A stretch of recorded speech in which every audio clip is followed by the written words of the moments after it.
Hey there, history lovers. Welcome to History for Hot Girls, where we deep dive into historical people, places, events, items, and ideas traditionally considered feminine. It's history by hot girls for hot girls. Hey, Nat. Hello, Michelle. Cute jumpsuit. Thank you. I like your jeans. Thank you so They're much. very cute. I'm obsessed with them. I love a Honestly, good pair of real. Levi's. They're my Yes. fave. This is like, I don't know about you, I go through phases where there will be like one outfit that is just in my rotation all the Yes, time. Right now, this is it. I love It's it. so comfortable and it's also really cute. Denim overalls are the best. Oh, They're so fun. Which brings me to today's topic, something so ordinary yet so iconic. Nearly half the world's population owns a pair, and everyone who owns a pair has a favorite. How can a piece of clothing that is so universal allow people to express so much individuality? The right pair of jeans makes us feel good, it completes a look, and it also transcends age, sexuality, gender, class. It also transcends the ebb and flow of the constantly churning trend cycle. Yes, like they're such a classic piece, and I think that there really is like a style of jean for everyone. Absolutely. Now, I am so sorry. I respect this person's work so much, but I'm about to fully butcher their name. Please forgive me. Our apologies in advance. Paulina Schmidtke Cachapelle, author of the book Making Jeans Green, Linking Sustainability, Business and Fashion, expresses that jeans are linked to nostalgia and memories. So true. Yes. Like when I think of popular culture in particular, so many of those moments involve denim Oh my or God. jeans. The denim dress, Brittany and what's his The name? full denim outfit, Britney and Justin Timberlake. Yes. Yes. We've got James Dean, Rebel Without a Cause, Marilyn Monroe in Clash by Night. She was wearing those cute, like, loose jeans, the outfits in Dirty Dancing. Yes. Got Princess Diana off duty. She's always photographed in, like, really cool jeans. Yes. That one scene in Mean Girls, you know, when Regina George is, like, throwing the burn book pages around the school and she's in, like, jeans.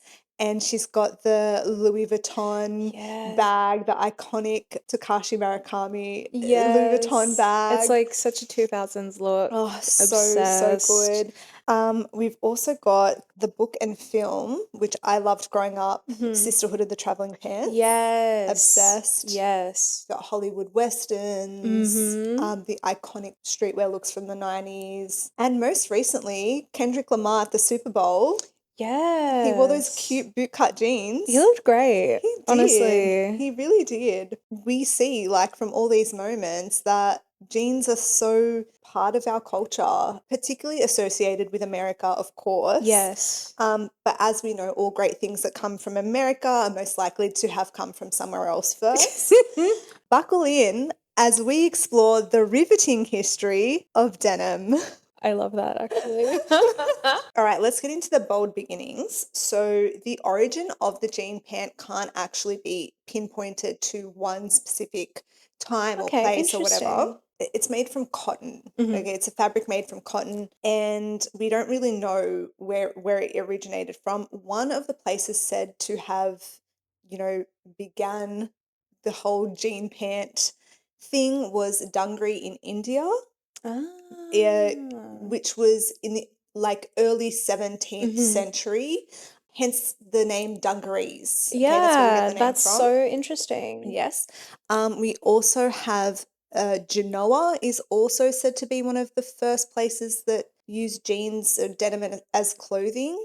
We have sailors from this region who took cloth from the sails and fashioned them into pants. Because it is like, it's a really sturdy fabric. Yes. And I feel like I always heard about it as like a cowboy and like farmhand thing, during the kind of expansion period in America. It's very like workwear, or that's what it Yes. started off as. Well, that's the thing is like my mum used to always complain that she wasn't allowed to wear jeans when she was a kid because my grandfather called them farm clothes. The blue dye used to make denim is indigo, and the cotton, the fabric, some of it also is said to come from a place called Nîmes in France. So it was known as serge denim, so denim in French.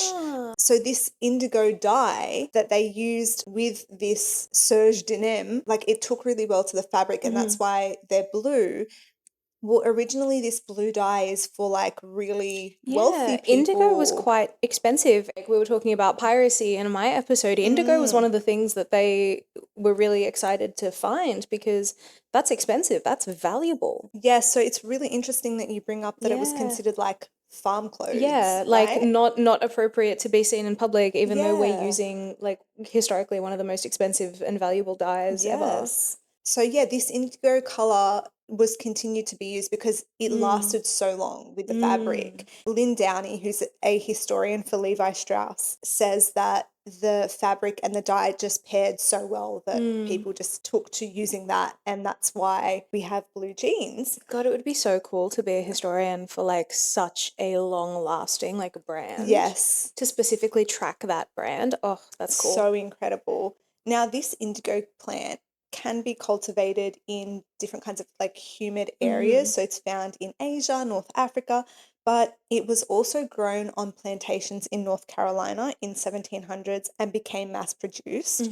So indigo being used in tandem with cotton really demonstrates the way in which the industry was so propped up by slave labor in America, who is also very much associated with denim when it first started popping up as a popular thing to wear. So in the 18th and 19th century, denim was, like you said, associated with poorer class, working class American citizens, slaves, miners, and farmers, and like other industrial type of workers for quite a while. But the first pair of jeans as we know them today were invented by Levi Strauss and Jacob Davis. Levi Strauss immigrated to America in around the 1800s, I want to say, and he started this wholesaling company in 1854.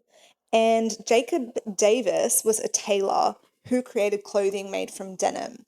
So the story goes that one day a woman came to see Davis about a pair of pants for her husband, and she wanted this pair of pants to last, and because he kept ripping his pants, and she wanted them to be really durable. So Davis was like, okay, let me see what I can do. So he added rivets to the seams. Yes, in the fly and in the pockets to reinforce those areas that typically ripped a lot more easily. And in 1872, he proposed that Strauss would actually be the one to manufacture this design of pants. And the two developed a patent in 1873. Now, the first denim pants officially designed had two pockets, and there was also a smaller pocket inside the front pocket for men to put their pocket watches in them. And it was primarily designed for working class men.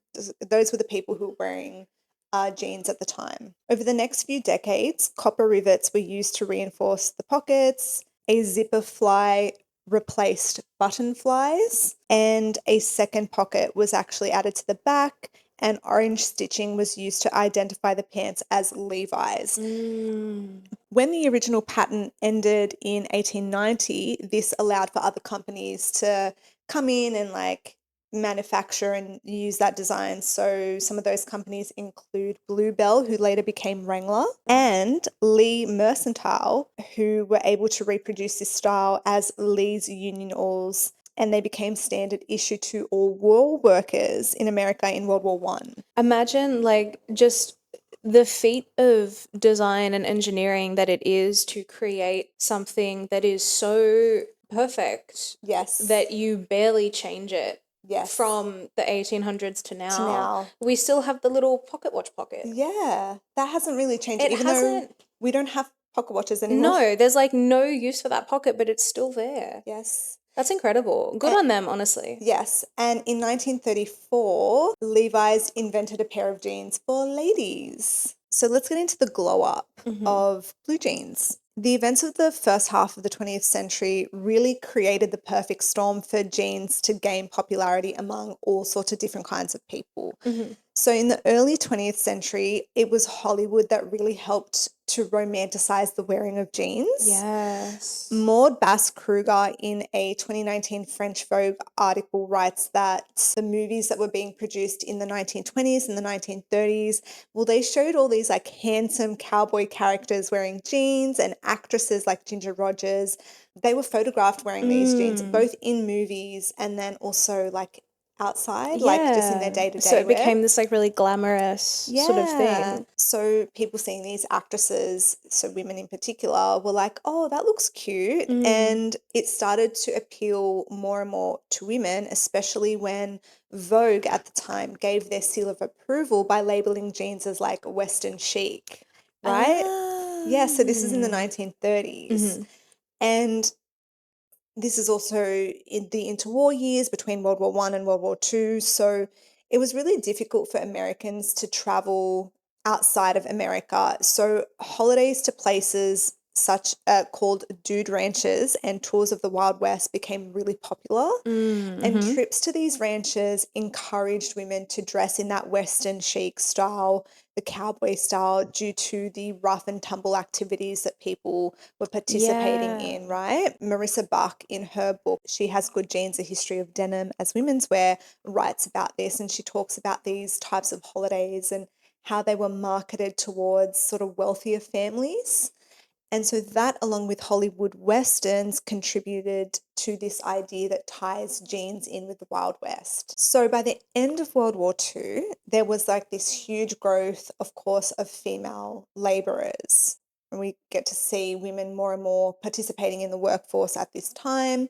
And they need durable clothes to work in, right? So denim really leans itself into that. Yeah. And although the first denim pants were created for industrial working class men, the end of World War II saw the spread of denim and denim wear to women of all kinds of social classes. I think it's really incredible how this one like article of clothing transcends class I love in this way. The first half of the 20th century was, you know, the perfect storm. Like I said, it was responsible for the growth in popularity of jeans. And then the second half of the 20th century really cemented jeans as that wardrobe essential. So Bass-Kruger writes that in the 1950s, jeans become associated with like the rebellious, the anti-establishment, youth counterculture. Yeah, that like real bad boy vibe. Yes, think Marlon Brando, James Dean. Yeah.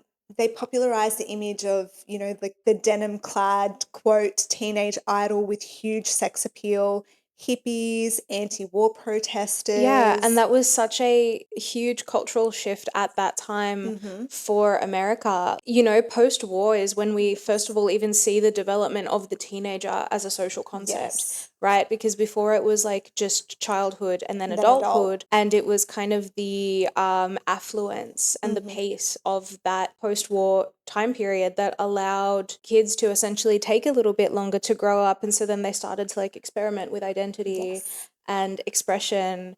And, you know, of course they would have latched onto this particular product that makes them look like a badass and makes them look like a bad boy. Because it was all about that rebellion from the expectations of the older classes, older generations. Yes. So we now are in the 1970s, and the disco divas are wearing flared jeans. They're wearing denim jumpsuits. We've got the women's liberation happening. So the organizers at the time actually wore blue jeans. They chose that article of clothing as a way to demonstrate gender equality, because both men and women are wearing blue jeans. I mean, all clothing is genderless, but absolutely, it is like we say at the time. Yes, it was seen as that's right. It's like the genderless article of clothing. Yes, Calvin Klein featured denim on the runway for the first time in 1976. So this took jeans from like just your everyday wear into high fashion. Yeah. They also featured Brooke Shields in a very risque and, let's face it, it was problematic. It was a very problematic campaign in the 1980s due to her being underage at the time, which took jeans from like the counterculture movement into popular culture, right? So rather than now being seen as this article of clothing worn by the other, the rebellious, the rejection, it is now coming more and more into popular mainstream culture. Yeah, it's like everybody's wearing them regardless of who they are. Yes. Yeah. In the 1990s, Versace, Dolce & Gabbana, Dior, they all featured denim in their collection. Wow. And jeans were on the runway and in streetwear in the 90s. So artists like Tupac, Aaliyah, and popular shows like The Fresh Prince of Bel-Air really, really influenced the popularity of denim in the US and across the world. So how are jeans still that girl today? The ones that we wear today, they are very similar to the pair that was invented all the way back in the 1870s. What they look like hasn't actually changed very much. However, the level of processing has. It's really, really rare now to find a pair of jeans made with completely raw denim. If you get a pair of jeans that was made in, say, like the 60s, like that shit is stiff. Yes. Right? Yeah. Compared to today, most of the denim that we wear is stonewashed or sanded down so that they're softened enough. This is so soft. Like it is, if I tripped, this would rip. Like this is not workwear. Yes. Yeah. And I guess that leads us to spending a lot less time breaking in stiff jeans. You know, the first jean wearers were like, oh yeah, we got to wear these a few times to like really get it molded to our bodies. Whereas like we just put on a pair and go. Yeah. If they're like high quality, I feel like there is a little bit of stiffness in that initial wear. Yes. But within a few hours, it kind of fades. Yeah. It's also like nearly impossible to find an environmentally friendly pair or a sustainable pair of jeans these days. And that's due to the amount of water needed to create them. And also the increasing use of like polyester and synthetic fibers. So we're not using like 100% raw denim cotton. Yeah.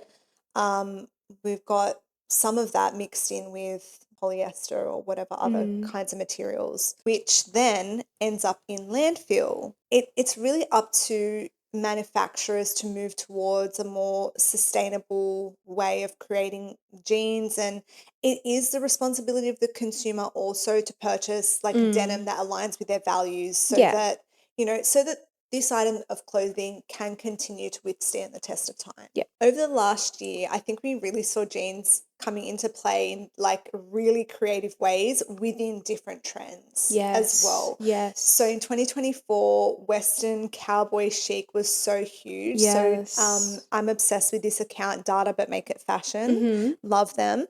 So on that account, they talk about the rise in the denim on denim trend, which I'm freaking obsessed with. I love double denim. I feel like it used to be such a cringe. Yes. Yeah. It was like, don't you dare, because it means that you have no sense of fashion.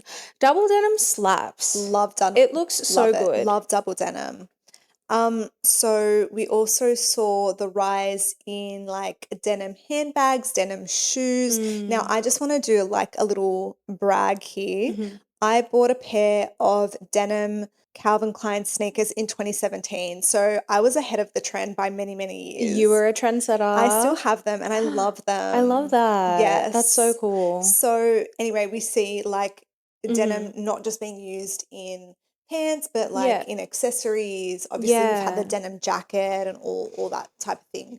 This year, Vogue predicts that trends in denim also includes like darker washes, barrel legs. Oh my God, I can't deal with the barrel jeans. I can't. Baggy jeans, I can do like to a degree. To a degree, yeah. But barrel, I don't know, I just can't get into.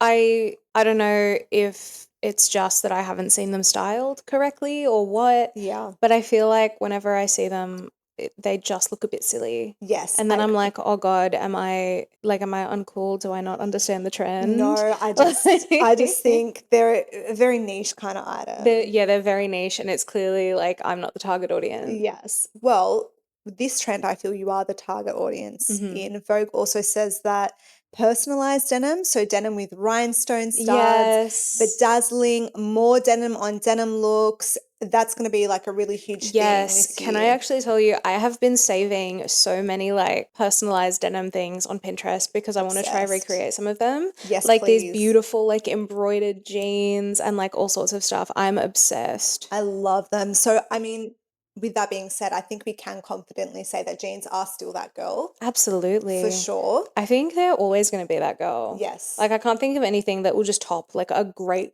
blue jean. Agreed. Hard agree. They're this really incredible item of clothing because of the way they are made, really, and the way that they've been worn over the last 150 years. Yes. The key like moments they've been a part of. So Bark states that jeans, although ordinary, they, quote, convey intrinsic information about the wearer and serve as a reflection of the period and culture they exist in. Yeah, I love that idea of it like conveying information about the wearer because it's so true. Yeah. The way that you wear denim, even though it's such a universal garment, the way that you wear and style it really indicates like who you are, what subcultures you belong to, what trends you follow. Yes. You know, we're both wearing denim, but it's very different and the vibes are very different. So true. I feel like I'm dressed like Joey Tribbiani from Friends right now. And I love that. It's like, you know that one photo of The Rock? That's what I was going for. Thank you for picking up on that. Look, you look great. Thank you. Well, a good piece of denim is also very hardworking and hard-wearing, which Tracy Panek, she's also a historian at Levi Strauss. She explains that denim shows signs of wear, and a pair of jeans really, like we were saying, it reveals how a person moves through the world. Like it shows your iPhone imprint in the back of your pocket. It shows how many people have actually worn them. So you can actually study a pair of jeans and say, oh, this was worn by 2 different people. That's so cool. Which is amazing. The way in which we wear them shows our values and our personalities. So like you just said, you can look at someone and go, oh yeah, they're in this type of fandom. They're a really quirky person because they're wearing bedazzled or rhinestone jeans. And I think that's so cool. Yeah, I love that. It's awesome. And they touch on the lifestyle of like blue collar workers.